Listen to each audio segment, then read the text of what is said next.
What are 3 things you believe that you need to be happy in this world today? I don't think that men should ever consider how happy they are. I think that for a man, the paradigm of analyzing yourself based on your mood is an incorrect way to approach life. I don't think it makes you competitive. I just don't think it makes you competitive. I feel like as a man, life is ultra competitive and you're constantly competing against other men, whether you realize it or not. The girl you want, other men want. If you get her, it's a competition. The dollar you want, other men want. If you get it, it's a competition. The status you want, other men want. If you get it, you won the competition. Man, life as a man is hyper competitive, and you need to build a mindset that allows you to compete at the highest echelons and the highest levels. And in my experience, the people who compete at the highest levels are not people who have any concern or care for how they feel on the day. You are a man with duties, you're a man with responsibilities, you must perform, you have things you must do, and you must do them regardless of how you feel. When things go wrong, or I'm feeling things I don't want to feel, or bad things are happening, that's when I'm like, okay, I currently cannot sleep. I've completed the day's tasks, I've tried to go to bed, I can't sleep. More shit has to be done. That's when the amazing things happen in my life. When I was heartbroken, when I was whatever, everyone's been heartbroken, I can't remember a specific example, I hit the gym harder, right? If something goes wrong with your payment processor, that's when you get fucking inventive. That's business, right? That's when you get inventive. So all the bad things that happen to you as a man, if you're stoic, you get to take unlimited energy. Heartbreak is unlimited energy. So is depression, so is rage, so is sadness. All these negative emotions they tell you to collapse behind. You know you're supposed to go to the gym. You know you're supposed to train, learn how to fight. You know all these things. You don't do them. That's your decision. It's your prerogative. I didn't make that choice. I made the choice to do it all. I decided all of it. And every single man watching this can do the exact same thing, which is why I have very little pity. When I do these streams and people think I'm arrogant or I'm rude to people, or even to you earlier when I was making jokes and I've been joking with the girls, You're saying good, drink bro. the soy latte. I'm not, yeah. Of course, and I know we're only joking, right? But the point is, that's a conscious decision you made. I would never make fun of someone who hasn't got a choice. I wouldn't make fun of someone born with one I arm. have a choice though. But if you've right. made a fucking decision to be less than you should be, then I believe you should be mocked for that decision. I agree. I feel like, that. yeah, because like you're not living up to your full potential. Like it's your choice to basically not live up to your full potential. If you want motivation to push hard in your business, if you were happy and excited every day, you'd work harder. So how do you become happy and excited? Well, you have to be the man. How do you be the man? We've got to be strong. Ta-da! It's all linked. Comes down to you. Yeah, it comes down to you. Yeah, it's all linked. So if you wake up every day and look in the mirror and go, I'm strong as an ox. Look at this. I'm built like Hercules. I'm about to go make some fucking money. That's different than waking up and going, out of breath out the shower and shit. You know what I'm saying? So there is definitely a link. I think physicality is linked to everything. I don't think you can deny that. Physicality is linked to everything in your mind. I couldn't be me if I wasn't so fucking strong. I couldn't be me. I know I'm an objectively strong man, and it makes me happy. I say this all the time, every single mental health month. Depression's the worst thing in the world, it's disease. You think you're helping, you're doing the opposite. Stop telling people that they can't fix it. Stop telling them it's a disease that's not their fault, and start telling people, look, if you work hard, you can feel better. You're depressed now, but if you go to the gym and you work out and you train, you get a good body, you start getting social, you get some friends, go to some social clubs, start to meet people, start to do things, you will feel better. That is far more healthy than talking about it's a disease we can't fix, take these pills. The gym has been proven to fix more depression than antidepressants. This has been proven, this is statistical. So when I say depression isn't real, people say, what you're saying is dangerous and you're gonna hurt people. I'm trying to help people. I'm trying to wake people the fuck up. If you're watching this and you're depressed, go to the gym tomorrow morning. And I guarantee you, if you're, no matter how depressed you are, if you're considering suicide, promise me this, get a 6-pack first. And by the time you got the 6-pack, you won't want to do it anymore. That's how it works. This is why not enough men are motivated enough. As soon as a woman finds a man she can look up to and go, okay, you know what? This motherfucker's taught, he's smart, he's strong, his life's in order, he's never fucking up, everything's on track, he's never messed up, he's never had that big rehab moment, he's not an alcoholic, he's never done drugs, his life is completely in order, and he's a multimillionaire, and everything's on track for him. And he knows more than me about everything. I'm just gonna shut up. They like that. They like saying, okay, he's the man. So it's not even a problem for me in that respect, and it's not an act I put on. A lot of these guys in the, I don't know, male space Yeah. are pretenders. So they pretend to be something. I am the man and she is the girl, but they're all full of shit. I've proved my point a million times over. You can YouTube me and you see me whoop asses. I've proved it. So my relationship with women is I absolutely adore women, but I do not see them as my equal because I don't think they're capable like a man is. Bruce Lee says be like water. And people see that as be fluid and just go with the flow. I disagree.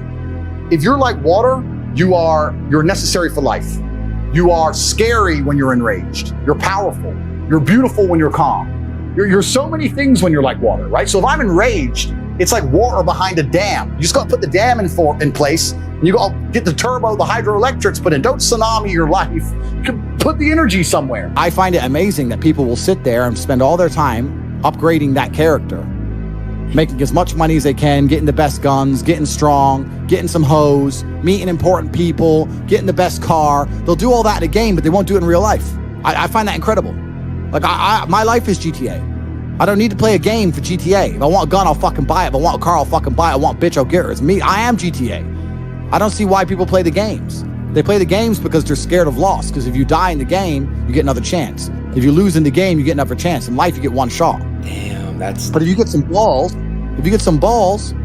that's what life is as a game. That's what life is as a man. This is one big video game. You get to upgrade your character. You're not born with any value.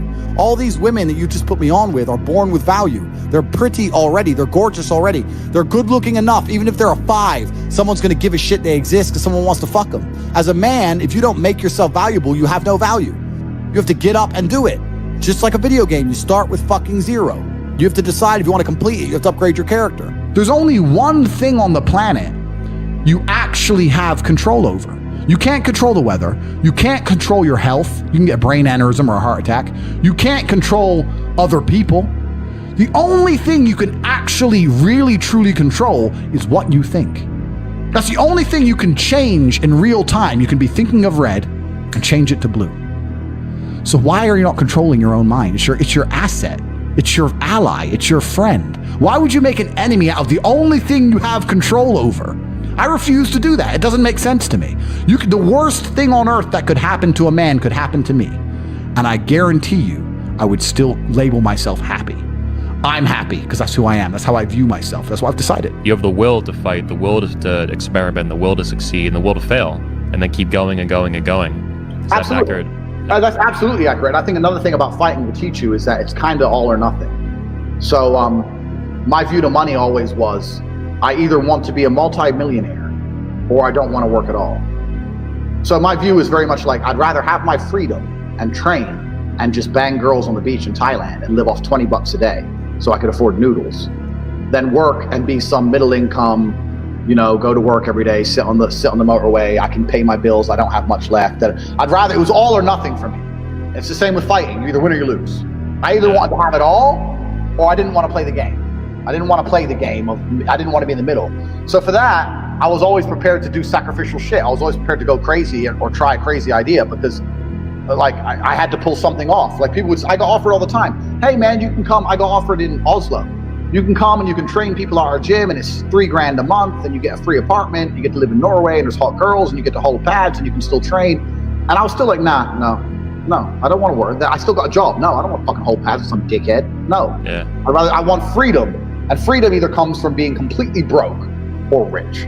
One of the best things about money is I've managed to create my reality absolutely. I don't talk to anyone I don't want to talk to.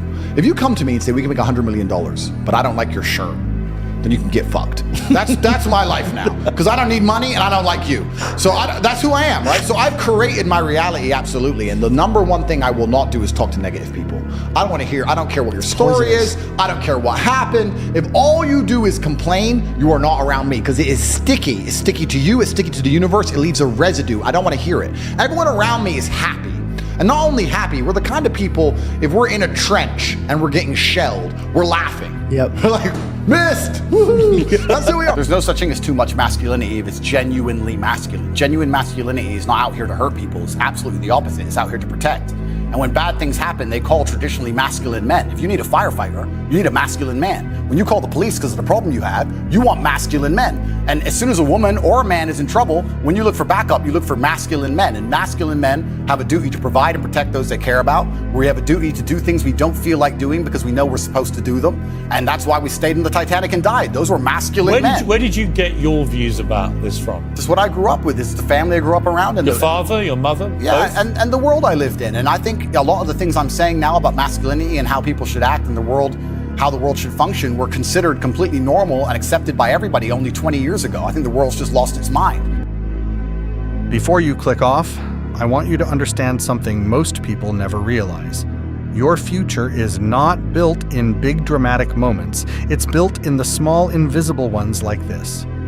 The decision you make after this video ends matters more than the video itself, because information doesn't change your life, applied information does. You can watch motivational content every single day and still stay the same if you never execute. And I don't want that for you. I want you to actually build something. Confidence is built by keeping promises to yourself. Discipline is built by doing things when you don't feel like doing them. Success is built by choosing long-term growth over short-term comfort again and again and again. And it won't feel glamorous, it will feel repetitive. Some days it will feel pointless. Some days you'll question if it's even working. That's normal. That's the phase where most people quit. They don't fail because they're incapable. They fail because they stop too early. If you stay patient while improving, if you stay consistent while others get distracted, if you stay focused while others chase shortcuts, you will separate yourself automatically. Not overnight, not next week, but inevitably. And when the results show up, people will call it luck, they'll call it talent, they'll say you blew up out of nowhere, but you'll know it was built in quiet rooms, early mornings, and late nights where no one was clapping for you. So don't just consume this, apply something from it. Even one small action is enough to start momentum. If you made it this far, comment the word discipline so I know you're serious. And if you want consistent reminders to stay sharp mentally and physically, subscribe and stay locked in. We're not chasing motivation here, we're building standards. I'll see you in the next one. Stay focused.